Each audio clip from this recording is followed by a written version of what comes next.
PKH dan BPNT ini adalah memberikan bantuan yang tepat sasaran karena 4.000 orang dirawat di rumah. Belum lagi orang yang kita sekarang beri insentif. Sistem informasi kesejahteraan sosial next generation yang secara kemudian koordinator wilayah selatan Mas Mansur dan PKSK Mas Hera dan koordinator rekan-rekan PKH, PKSK, Ardana sudah ya Bu ya. Ada Pak, sini ada satu lagi Pak, sosial kita yaitu BCS. Terbatas. Kesempatan kita tidak banyak dan jabatan kita tidak lama. Sasarannya jadi jauh lebih jelas. Baik, sampai di sini mungkin ada teman-teman PKH kalau lebih banyak kan gitu. Nah, ke depan pencairannya kita minta lebih cepat. Teman-teman PKH bisa bersama-sama di tempat ini. Nah, kita akan tambah dana-dana ini.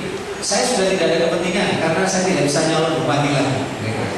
Gitu. Nah, kalau nggak ada yang perempuan, kalau nggak ada nanti yang mati silakan nggak ada yang di.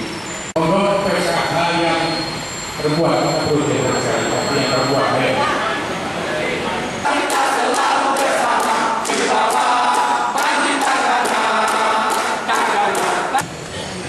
Bupati yang saya hormati,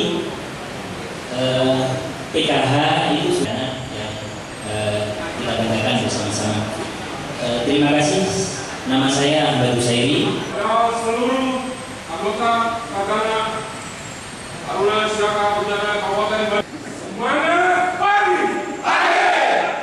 Semangat pagi. Selamat.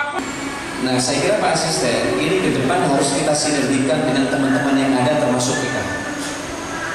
Karena tugas-tugas ini mestinya bisa lebih optimal jika bersinergi dengan teman-teman sekalian. Bagaimana mungkin Pemda punya program rangkap kasih yang mendapatkan penghargaan, termasuk juga program untuk pengiriman makanan dan obat ke orang miskin yang sebenarnya ini bisa bersinergi dengan teman-teman sekalian, tapi selama ini belum bersinergi dengan teman-teman sekalian. Dan oleh karena itu maka ke depan program-program ini mestinya bisa lebih kita optimalkan di masa-masa depan. Forum ini sangat bagus, harapan saya menyatu dengan PKH dengan Puskesmas kalau boleh didirikan jangan sampai tidak